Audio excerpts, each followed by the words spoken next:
Subscribe करें हमारे YouTube channel साधना gold को और पाएं वीडियोस सबसे पहले। बेल आइकन दबाना ना भूलें। देखो, एक व्यक्ति वो होता है जिसे सुख की कामना होती तो है पर उसे मिलता नहीं है ना।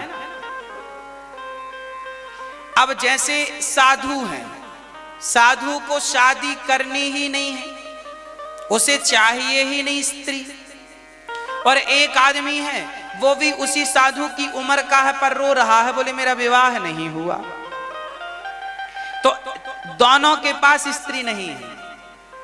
40 साल का साधु है और 40 साल का एक व्यक्ति है, पर साधु को चाहिए ही नहीं और उसे चाहिए तो पर मिलती ही नहीं। मतलब उसके भीतर इच्छाएं हैं, चाहत है पर मिल नहीं रहा, और साधु के अंदर चाहत है ही नहीं। तो आपके जीवन में जिस चीज का अभाव है उस जगह भगवान का भाव रखिए, और जो नहीं मिला उस पर जरूर आपकी भलाई थी इसलिए विधाता ने नहीं दिया। भगवान का भजन करो, मन भोगों में ना लगाओ। एक बार नारद जी का भी मन हुआ था हम भी शादी कर लें, पसंद भी आई थी एक लड़की, नाम था विश्व मोहिनी।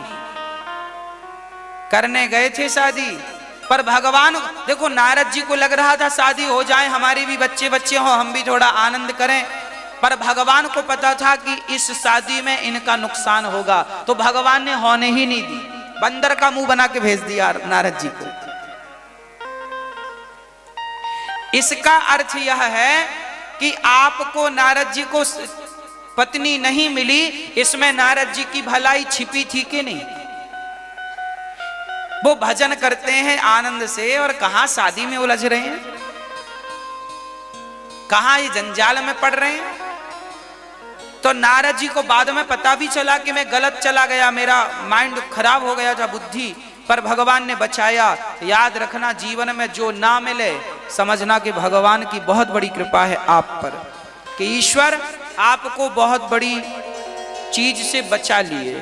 कई लोग रोते हैं नहीं मिला नहीं मिला, पत्नी नहीं है तो लोग रोते, अरे काहे को रोते हो, भगवान में मन लगाओ। साधु संतों के भी तो पत्नियां नहीं है, वो तो मस्त भगवान का भजन कर रहे, तुम भी बन जाओ साधु।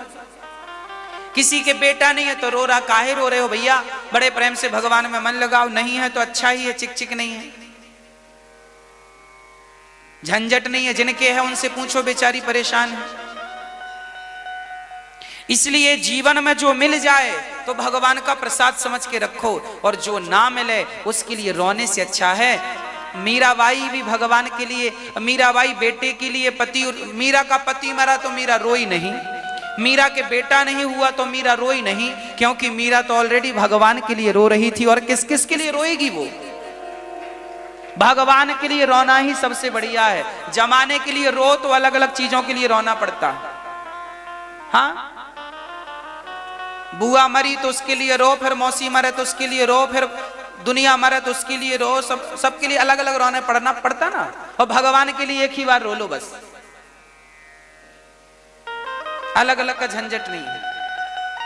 हाँ या ना, हाँ, एक परमात्मा के सामने रो लिया बस, फिर किसी के सामने रोना पड़ेगा ही नहीं, भगवान रोने ही नहीं देंगे।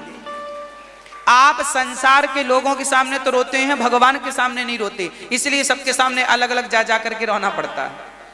और जो भगवान के सामने रो लेता है फिर उसको अलग अलग जा करके रोना नहीं पड़ता, वो भगवान का हो जाता है बस। मीराबाई ने भगवान के सामने रो लिया, फिर उसे किसी के सामने रोना नहीं पड़ा। अब आप डिसाइड करो कि भाई आपको किस किस के सामने रोना है।